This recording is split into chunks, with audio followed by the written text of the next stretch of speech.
ನಮಸ್ಕಾರ ವೀಕ್ಷಕರೇ. 2024ರ ಲೋಕಸಭಾ ಎಲೆಕ್ಷನ್ ಬಿರುಸಿನಿಂದ ಸಾಗ್ತಾ ಇದೆ. ಮತ್ತೆ ಎನ್ಡಿಎ ಬರೋದು ಕನ್ಫರ್ಮ್ ಅನ್ನೋ ವಾತಾವರಣ ಇದೆ.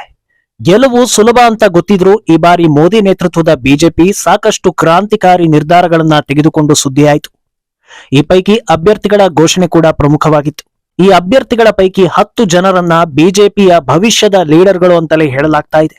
ಇವರು ಕೇವಲ ತಮ್ಮ ಕ್ಷೇತ್ರಕ್ಕೆ ಮಾತ್ರ ಸೀಮಿತರಾಗದೆ ಇತರೆ ಕ್ಷೇತ್ರಗಳಲ್ಲೂ ಇಂಪ್ಯಾಕ್ಟ್ ಮಾಡೋದರ ಜೊತೆಗೆ ಬಿಜೆಪಿಯನ್ನ ಬೆಳೆಸುವಲ್ಲಿ ಗೇಮ್ ಚೇಂಜರ್ ಆಗ್ತಾರೆ ಅಂತಲೇ ವ್ಯಾಖ್ಯಾನಿಸಲಾಗ್ತಾ ಇದೆ.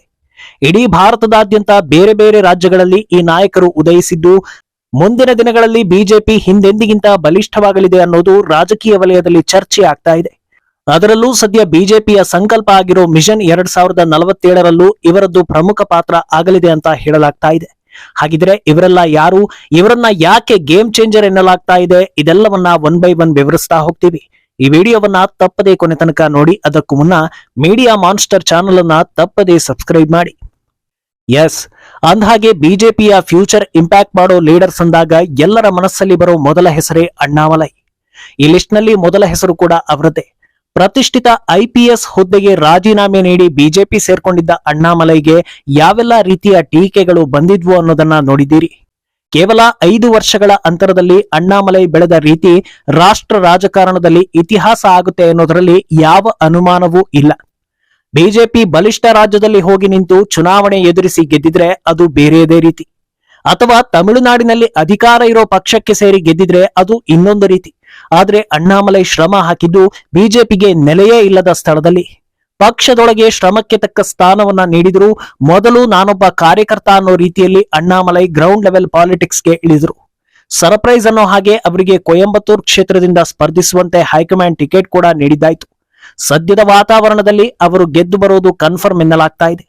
ಅದಕ್ಕಿಂತ ಹೆಚ್ಚಾಗಿ ಅಣ್ಣಾಮಲೈ ಹಾಕಿದ ಶ್ರಮದಿಂದ ತಮಿಳುನಾಡಿನಲ್ಲಿ ಈ ಬಾರಿ ಬಿಜೆಪಿಗೆ ದೊಡ್ಡ ಲಾಭ ಆಗೋದು ಗ್ಯಾರಂಟಿ ಎನ್ನಲಾಗ್ತಾ ಇದೆ. ಈ ಪೈಕಿ 2ನೇ ಹೆಸರು ಕೊಂಪೆಲ್ಲ ಮಾಧವೀಲತಾ. ಹೌದು, ಮಾಧವೀಲತಾ ಯಾರು, ಆಕೆಯ ಹಿನ್ನೆಲೆ ಏನು, ಇದೆಲ್ಲವನ್ನ ಹಿಂದಿನ ವಿಡಿಯೋಗಳಲ್ಲಿ ಪಿನ್ ಟು ಪಿನ್ ಹೇಳಿದ್ವಿ. ಇವರು ಯಾಕೆ ಮುಖ್ಯ ಆಗ್ತಾರೆ ಅನ್ನೋದನ್ನ ನೋಡ್ತಾ ಹೋದ್ರೆ ದಿಟ್ಟತನದ ಕಾರಣಕ್ಕೆ. ಹೈದರಾಬಾದ್ ನಂತಹ ಕ್ಷೇತ್ರ ಎದುರು ನಿಂತಿರೋದು ಆ ಕ್ಷೇತ್ರದಲ್ಲಿ ಬಲವಾಗಿ ಬೇರೂರಿರೋ ಅಭ್ಯರ್ಥಿ. ಕ್ಷೇತ್ರದಲ್ಲಿ ಹೆಚ್ಚಿರೋದು ಮುಸ್ಲಿಂ ಸಮುದಾಯ. ವಾತಾವರಣ ಸಂಪೂರ್ಣವಾಗಿ ತಮಗೆ ವಿರುದ್ಧವಾಗಿ ಇದ್ರೂ ಮಾಧವೀಲತಾ ಹೆದರ್ಲಿಲ್ಲ, ಬದಲಾಗಿ ಹೆದರಿಸಿದ್ರು. ಓವೈಸಿ ಗೆಲುವಿನ ಅಸಲಿ ಸೀಕ್ರೆಟ್ ಅನ್ನ ಬಿಚ್ಚಿಟ್ರು. ಮತದಾನದ ವೇಳೆ ಆಗೋ ಗೋಲ್ಮಾಲ್ ಬಗ್ಗೆ ಧೈರ್ಯವಾಗಿ ಮಾತನಾಡಿದ್ರು. ಯಾರೇ ಬಂದ್ರು ಜಗ್ಗಲ್ಲ ಅನ್ನೋ ರೀತಿಯಲ್ಲಿ ಪ್ರಚಾರ ಕಾರ್ಯದಲ್ಲಿ ತೊಡಗಿಕೊಂಡ್ರು. ಇದರ ಪರಿಣಾಮ ಓವೈಸಿ ಎದುರು ಬೇರೆ ಯಾರೂ ಗೆಲ್ಲೋದಿಲ್ಲ ಅಂತಿದ್ದ ಮಾತನ್ನ ಸುಳ್ಳು ಮಾಡೋದಕ್ಕೆ ಸನಿಹದಲ್ಲಿದ್ದಾರೆ. ಈ ಬಾರಿ ಹೈದರಾಬಾದ್ ನಲ್ಲಿ ಏನು ಬೇಕಾದ್ರೂ ಆಗಬಹುದು, ಮಾಧವೀಲತಾ ಗೆಲ್ಲಬಹುದು ಅನ್ನೋ ವಾತಾವರಣ ಸೃಷ್ಟಿಯಾಗಿದೆ.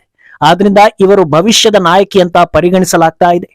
3ನೇ ಲೀಡರ್ ಅಂದ್ರೆ ಅದು ಕೇಂದ್ರದ ಮಾಜಿ ಸಚಿವೆ ದಿವಂಗತ ಸುಷ್ಮಾ ಸ್ವರಾಜ್ ಅವರ ಪುತ್ರಿ ಬಾನ್ಸುರಿ ಸ್ವರಾಜ್. ಅಂದಹಾಗೆ ಇವರನ್ನ ಬಿಜೆಪಿ ಗುರುತಿಸೋದಕ್ಕೆ ಕಾರಣ ಅವರು ಸುಷ್ಮಾ ಸ್ವರಾಜ್ ಪುತ್ರಿ ಅಂತ ಅಲ್ಲ, ಬದಲಾಗಿ ಅವರ ವೈಯಕ್ತಿಕ ವರ್ಚಸ್ಸು. ಕಾನೂನು ಪರಿಣಿತೆ ಆಗಿರೋ ಬಾನ್ಸುರಿ ಸ್ವರಾಜ್ ತಮ್ಮ ವೃತ್ತಿಯಲ್ಲಿ ಸಾಕಷ್ಟು ಸಾಧನೆಗಳನ್ನ ಮಾಡಿದ್ದಾರೆ. ಕಾನೂನು ಚೆನ್ನಾಗಿ ಗೊತ್ತಿರೋದ್ರಿಂದ ಅಷ್ಟು ಈಸಿಯಾಗಿ ಅವರನ್ನ ಟ್ಯಾಕಲ್ ಮಾಡೋದಕ್ಕೆ ಯಾರಿಂದಲೂ ಸಾಧ್ಯವಿಲ್ಲ. ಅದರಲ್ಲೂ ರಾಷ್ಟ್ರ ರಾಜಧಾನಿ ದೆಹಲಿಯಲ್ಲಿ ಅವರ ಪಾತ್ರ ಹೇಗೆ ಮುಖ್ಯವಾಗುತ್ತೆ ಅನ್ನೋದನ್ನ ಅಂದಾಜಿಸಿರೋ ಕೇಸರಿ ಪಡೆ ಅವರಿಗೆ ಟಿಕೆಟ್ ನೀಡಿತು. ಕೆಲ ಮಾಹಿತಿಗಳ ಪ್ರಕಾರ ಇವರು ಭವಿಷ್ಯದ ದೆಹಲಿ ಸಿಎಂ ಅಂತಲೂ ವ್ಯಾಖ್ಯಾನ ಮಾಡಲಾಗ್ತಾ ಇದೆ. ಇನ್ನು ಈ ಲಿಸ್ಟ್ ನಲ್ಲಿರೋ 4ನೇ ಲೀಡರ್ ನೂಪುರ್ ಶರ್ಮಾ. ಈ ಹಿಂದೆ ಕಾಂಟ್ರವರ್ಸಿಯಲ್ಲಿ ಸುದ್ದಿಯಾಗಿದ್ದ ನೂಪುರ್ ಶರ್ಮಾ ಪವರ್ಫುಲ್ ಲೀಡರ್ ಅನ್ನೋದಕ್ಕೂ ಸಾಕ್ಷಿಗಳಿವೆ. ಬಿಜೆಪಿ ಪಾಲಿಗೆ ಫೈರ್ ಬ್ರ್ಯಾಂಡ್ ಎನಿಸಿಕೊಂಡಿರೋ ನೂಪುರ್ ಹೇಳಿಕೆ ಕಾಂಟ್ರವರ್ಸಿ ಆಯ್ತು ಅನ್ನೋದಕ್ಕಿಂತಲೂ ಕಾಂಟ್ರವರ್ಸಿ ಮಾಡಿದ್ರು ಅನ್ನೋದು ಈಗ ಗೊತ್ತಾಗಿರೋ ಸತ್ಯ. ದೆಹಲಿ ಸಿಎಂ ಅರವಿಂದ್ ಕೇಜ್ರಿವಾಲ್ ವಿರುದ್ಧ ಸ್ಪರ್ಧಿಸಿದ್ದ ಇವರು ಕೇವಲ 31,000 ಮತಗಳ ಅಂತರದಲ್ಲಿ ಸೋತಿದ್ರು. ಆದ್ರಿಂದ ಚುನಾವಣೆ ಅಂತ ಬಂದ್ರೆ ಅಲ್ಲಿ ನೂಪುರ್ ಶರ್ಮಾ ಫ್ಯಾಕ್ಟರ್ ದೊಡ್ಡ ಇಂಪ್ಯಾಕ್ಟ್ ಮಾಡುತ್ತೆ ಅನ್ನೋ ಮಾತುಗಳಿವೆ. ಸದ್ಯ ರಾಯ್ಬರೇಲಿ ಕ್ಷೇತ್ರಕ್ಕೆ ಟಿಕೆಟ್ ಅನೌನ್ಸ್ಮೆಂಟ್ ಬಾಕಿ ಇದ್ದು ನೂಪುರ್ ರನ್ನ ಕಣಕ್ಕಿಳಿಸೋ ಬಗ್ಗೆ ಚರ್ಚೆಗಳು ಜೋರಾಗ್ತಾ ಇವೆ. ಒಂದು ವೇಳೆ ಇವರು ಸ್ಪರ್ಧಿಸಿ ಗಾಂಧಿ ಕುಟುಂಬದವರ ವಿರುದ್ಧ ಗೆದ್ರೆ ಇತಿಹಾಸ ಸೃಷ್ಟಿಯಾದಂತಾಗುತ್ತೆ. ಇನ್ನು ಈ ಲಿಸ್ಟ್ ನಲ್ಲಿರೋ 5ನೇ ನಾಯಕ ಉಜ್ವಲ್ ನಿಕಂ. ಇವರು ಮೂಲತಃ ಪ್ರಾಸಿಕ್ಯೂಟರ್ ಆಗಿದ್ದು 26/11 ಟೆರರ್ ಅಟ್ಯಾಕ್ ನಲ್ಲಿ ಉಗ್ರರ ವಿರುದ್ಧ ದೇಶದ ಪರ ವಾದ ಮಾಡಿದ್ರು. ಅದರಲ್ಲೂ ಮುಖ್ಯವಾಗಿ ಉಗ್ರ ಕಸಬ್ಗೆ ಜೈಲಲ್ಲಿ ಬಿರಿಯಾನಿ ನೀಡಿ ಉಪಚಾರ ಮಾಡ್ತಾ ಇದ್ದ ಕಹಾನಿಯನ್ನ ಬಿಚ್ಚಿಟ್ಟಿದ್ದೇ ಇವರು. ಇದು ಕಾಂಗ್ರೆಸ್ ಹಾಗೂ NCP ಮೈತ್ರಿ ಸರ್ಕಾರಕ್ಕೆ ದೊಡ್ಡ ಮುಖಭಂಗ ತಂದಿತ್ತು. ಅಲ್ಲದೆ ಪಕ್ಕಾ ರಾಷ್ಟ್ರೀಯವಾದಿ ಆಗಿರೋ ಇವರು ದಾವೂದ್ ಇಬ್ರಾಹಿಂ ಸೇರಿ ಹಲವು ಕೇಸ್ಗಳಲ್ಲಿ ದೇಶದ ಪರ ವಾದ ಮಾಡಿದ್ರು. ಸದ್ಯ ಇವರಿಗೆ ಮುಂಬೈ ನಾರ್ತ್ ಸೆಂಟ್ರಲ್ ಕ್ಷೇತ್ರದ ಟಿಕೆಟ್ ನೀಡಲಾಗಿದ್ದು ದೊಡ್ಡ ಇಂಪ್ಯಾಕ್ಟ್ ಮಾಡಲಿದ್ದಾರೆ ಎನ್ನಲಾಗ್ತಾ ಇದೆ. ಈ ಲಿಸ್ಟ್ ನಲ್ಲಿ 6ನೇ ಪ್ರಭಾವಿ ನಾಯಕಿ ಅಂದ್ರೆ ಅದು ಪ್ರಿಯಾ ಸಹ. ಬಂಗಾಳದ ಬಿಜೆಪಿ ನಾಯಕಿ ಪ್ರಿಯಾರನ್ನ ಹುಟ್ಟು ಹೋರಾಟಗಾರ್ತಿ ಅಂತಲೂ ಹೇಳಲಾಗುತ್ತೆ. ಸೈಂಧಿಯಾ ವಿಧಾನಸಭಾ ಕ್ಷೇತ್ರದಿಂದ 2016 ಹಾಗೂ 2021 ಎಲೆಕ್ಷನ್ ನಲ್ಲಿ ಇವರು ಸ್ಪರ್ಧೆ ಮಾಡಿದ್ರು. ಮೊದಲ ಬಾರಿ 24,000 ವೋಟ್ ಪಡೆದುಕೊಂಡಿದ್ರು. ಅದಾದ ನಂತರ 2021 ಎಲೆಕ್ಷನ್ ಹೊತ್ತಿಗೆ ಅವರ ವರ್ಚಸ್ಸು ಹೆಚ್ಚಿದ್ದು ಎದುರಾಳಿಗಳಿಗೆ ಸೋಲಿನ ಭೀತಿ ಹುಟ್ಟಿಸಿದ್ರು. ಟಿಎಂಸಿ ಗೂಂಡಾಗಳು ಇವರಿಗೆ ಬೆದರಿಕೆ ಹಾಕಿದ್ದ ಘಟನೆಗಳು ನಡೆದಿದ್ವು. ಆ ಎಲೆಕ್ಷನ್ ನಲ್ಲಿ ಇವರಿಗೆ 95,000 ವೋಟ್ ಬಂದಿತ್ತು.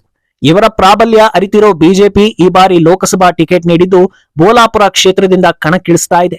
ಇವರು ಗೆದ್ದು ಬರ್ತಾರೆ ಅನ್ನೋ ಟಾಕ್ ಇದ್ದು ಸದ್ಯ ಎಲ್ಲರೂ ಫಲಿತಾಂಶದತ್ತ ಚಿತ್ತ ನೆಟ್ಟಿದ್ದಾರೆ. ಇನ್ನು ಈ ಪಟ್ಟಿಯಲ್ಲಿ ಬರೋ 7ನೇ ಲೀಡರ್ ಕ್ಯಾಪ್ಟನ್ ಬ್ರಿಜೇಶ್ ಚೌಟಾ. ಹೆಸರೇ ಹೇಳುವಂತೆ ಇವರು ಸೇನೆಯಲ್ಲಿ ಸೇವೆ ಸಲ್ಲಿಸಿದ್ದವರು ಅನ್ನೋದು ಗಮನಾರ್ಹ ವಿಚಾರ. ನಮ್ಮ ಕರ್ನಾಟಕದವರೇ ಆದ ಇವರು ದಕ್ಷಿಣ ಕನ್ನಡದಿಂದ ಸ್ಪರ್ಧಿಸ್ತಾ ಇದ್ದಾರೆ. ಶಾಲಾ ದಿನಗಳಲ್ಲೇ ಎನ್ಸಿಸಿಯಲ್ಲಿ ತೊಡಗಿಕೊಂಡಿದ್ದ ಇವರು ನಂತರ ಯುಪಿಎಸ್ಸಿ ಮೂಲಕ ಡಿಫೆನ್ಸ್ ಪರೀಕ್ಷೆ ಬರೆದು ತೇರ್ಗಡೆಗೊಂಡು ಚೆನ್ನೈನಲ್ಲಿ ಆಫೀಸರ್ಸ್ ಟ್ರೈನಿಂಗ್ ಅಕಾಡೆಮಿಯಲ್ಲಿ ತರಬೇತಿ ಪಡೆದು ಭಾರತೀಯ ಭೂಸೇನೆಯನ್ನ ಸೇರಿದ್ರು. ಪ್ರತಿಷ್ಠಿತ 8ನೇ ಗೋರ್ಖಾ ರೈಫಲ್ಸ್ 7ನೇ ಬೆಟಾಲಿಯನ್ನಲ್ಲಿ ಇವರು ಉತ್ತರ ಭಾರತ ಮತ್ತು ಈಶಾನ್ಯ ರಾಜ್ಯಗಳಲ್ಲಿ ಸೇವೆ ಸಲ್ಲಿಸಿ ಕ್ಯಾಪ್ಟನ್ ಹುದ್ದೆಗೇರಿದ್ರು. ಹೀಗೆ ಭಾರತೀಯ ಭೂಸೇನೆಯಲ್ಲಿ ಕ್ಯಾಪ್ಟನ್ ಆಗಿದ್ದ ಬ್ರಿಜೇಶ್ ಚೌಟಾ ಸ್ವಯಂ ನಿವೃತ್ತಿ ಪಡೆದು ರಾಜಕಾರಣದಲ್ಲಿ ಆಕ್ಟಿವ್ ಆಗ್ತಾರೆ. ಅಲ್ಲದೆ ಬಾಲ್ಯದಿಂದಲೂ ಆರ್ಎಸ್ಎಸ್ ನಲ್ಲಿ ತೊಡಗಿಕೊಂಡಿದ್ದ ಇವರು ಪಕ್ಷ ಸಂಘಟನೆಯಲ್ಲಿ ಪ್ರಮುಖ ಪಾತ್ರವನ್ನ ವಹಿಸಿದ್ರು. ಇನ್ನು ಈ ಲಿಸ್ಟ್ ನಲ್ಲಿ 8ನೇ ಲೀಡರ್ ಅಂದ್ರೆ ಅದು ಕೇರಳದ ಅನಿಲ್ ಆಂಟನಿ. ಇವರು ಕೇಂದ್ರದ ಮಾಜಿ ಸಚಿವ ಎಕೆ ಆಂಟನಿ ಅವರ ಪುತ್ರ. ಈ ಮೊದಲು ಕಾಂಗ್ರೆಸ್ನಲ್ಲಿದ್ದ ಇವರು ಕಳೆದ ವರ್ಷ ಬಿಜೆಪಿಗೆ ಸೇರ್ಪಡೆಯಾಗಿದ್ರು. ಇವರು ಕಣಕ್ಕಿಳಿತಾ ಇದ್ದ ಹಾಗೆ ಕ್ರಿಶ್ಚಿಯನ್ ಸಮುದಾಯ ಇವರ ಬೆನ್ನಿಗೆ ನಿಂತಿದೆ. ವಿವಿಧ ಚರ್ಚ್ಗಳು, ಪಾದ್ರಿಗಳು ಬಿಜೆಪಿಗೆ ಬೇಷರತ್ ಬೆಂಬಲವನ್ನ ಸೂಚಿಸ್ತಾ ಇವೆ. ಆದ್ರಿಂದ ಇವರನ್ನ ಕೇರಳದ ಪಾಲಿಗೆ ಗೇಮ್ ಚೇಂಜರ್ ಅಂತಲೂ ಕರೆಯಲಾಗ್ತಾ ಇದೆ. ಪಕ್ಷಾತೀತವಾಗಿ ಇವರಿಗೆ ಬೆಂಬಲ ನೀಡೋ ವರ್ಗವೂ ಇರೋದು ಇವರಿಗೆ ಪ್ಲಸ್ ಪಾಯಿಂಟ್ ಎನ್ನಲಾಗ್ತಾ ಇದೆ. ಇವರ ಎದುರು ಹಾಲಿ ಲೋಕಸಭಾ ಸದಸ್ಯ ಕೂಡ ಕ್ರಿಶ್ಚಿಯನ್ ಸಮುದಾಯದವರೇ ಆಗಿದ್ದು ಅನಿಲ್ ಆಂಟನಿ ಗೆದ್ರೆ ಕ್ಷೇತ್ರದಲ್ಲಿ ಬಿಜೆಪಿ ಬೆಳವಣಿಗೆಯ ವೇಗ ಹೆಚ್ಚುತ್ತೆ ಅಂತ ಹೇಳಲಾಗ್ತಾ ಇದೆ. ಈ ಪಟ್ಟಿಯಲ್ಲಿರೋ 9ನೇ ಲೀಡರ್ ಅಂದ್ರೆ ಅದು ಸೌಮೇಂದು ಅಧಿಕಾರಿ. ಒಂದು ಕಾಲದಲ್ಲಿ ದೀದಿಯ ಆಪ್ತ ವಲಯದಲ್ಲಿ ಗುರುತಿಸಿಕೊಂಡಿದ್ದ ಸುವೇಂದು ಅಧಿಕಾರಿಯವರ ಸಹೋದರ. ಸುವೇಂದು ಸದ್ಯ ಬಂಗಾಳದ ವಿಪಕ್ಷ ನಾಯಕ ಆಗಿದ್ದು ಅವರ ಬದಲಿಗೆ ಸೌಮೇಂದುಗೆ ಟಿಕೆಟ್ ನೀಡಲಾಗಿದೆ ಅಂತ ಹೇಳಲಾಗ್ತಾ ಇದೆ. ಕಾಂತಿ ಕ್ಷೇತ್ರದಿಂದ ಸೌಮೇಂದುಗೆ ಟಿಕೆಟ್ ನೀಡಲಾಗಿದ್ದು ಆ ಪ್ರದೇಶದಲ್ಲಿ ಅಧಿಕಾರಿ ಕುಟುಂಬದ ಪ್ರಭಾವ ಬಲವಾಗಿದೆ. ಅಲ್ಲದೆ ಸೌಮೇಂದುಗೆ ಈ ಕ್ಷೇತ್ರ ಚಿರಪರಿಚಿತವಾಗಿದೆ. ಅಲ್ಲಿ ಬಿಜೆಪಿಯನ್ನ ಚೀರಿಸೋದಕ್ಕೆ ಸೌಮೇಂದು ಸರಿಯಾದ ಕ್ಯಾಂಡಿಡೇಟ್ ಅಂತ ಲೆಕ್ಕ ಹಾಕಲಾಗಿದೆ.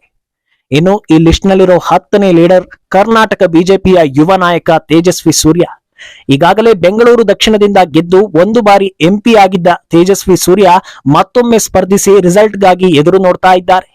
ಯುವ ಮೋರ್ಚಾದಂತಹ ಪ್ರಮುಖ ಜವಾಬ್ದಾರಿ ಅವರಿಗೆ ನೀಡಿದ್ದು ಯುವ ಶಕ್ತಿಯನ್ನ ಒಗ್ಗೂಡಿಸುವಲ್ಲಿ ತೇಜಸ್ವಿ ಯಶಸ್ವಿಯಾಗಿದ್ದಾರೆ. ಕಾನೂನು ಪರಿಣಿತರಾಗಿರೋ ಅವರನ್ನ ಮಾತಲ್ಲಿ ಕಟ್ಟಿ ಹಾಕೋದು ಕಷ್ಟ.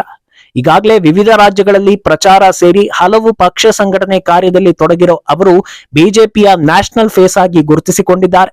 ಆದ್ರಿಂದ ಇವರು ಕೂಡ ಭಾರತ, ಅದರಲ್ಲೂ ಕರ್ನಾಟಕ ಬಿಜೆಪಿ ಪಾಲಿಗೆ ಫ್ಯೂಚರ್ ಅಂತ ಗುರುತಿಸಿಕೊಳ್ತಾ ಇದ್ದಾರೆ. ಸದ್ಯ ಇವರ ಪೈಕಿ ಯಾರೆಲ್ಲ ಗೆಲ್ತಾರೆ ಅನ್ನೋದಕ್ಕೆ ಉತ್ತರ ಜೂನ್ 4ರಂದು ಸಿಗಲಿದೆ. ಭವಿಷ್ಯದಲ್ಲಿ ಇವರ ಪಾಲಿಟಿಕ್ಸ್ ಹೇಗಿರಲಿದೆ ಅನ್ನೋದು ಸದ್ಯಕ್ಕೆ ಕುತೂಹಲ. ಈ ಬಗ್ಗೆ ನಿಮ್ಮ ಅಭಿಪ್ರಾಯವನ್ನ ತಪ್ಪದೆ ಕಾಮೆಂಟ್ ಮೂಲಕ ತಿಳಿಸಿ.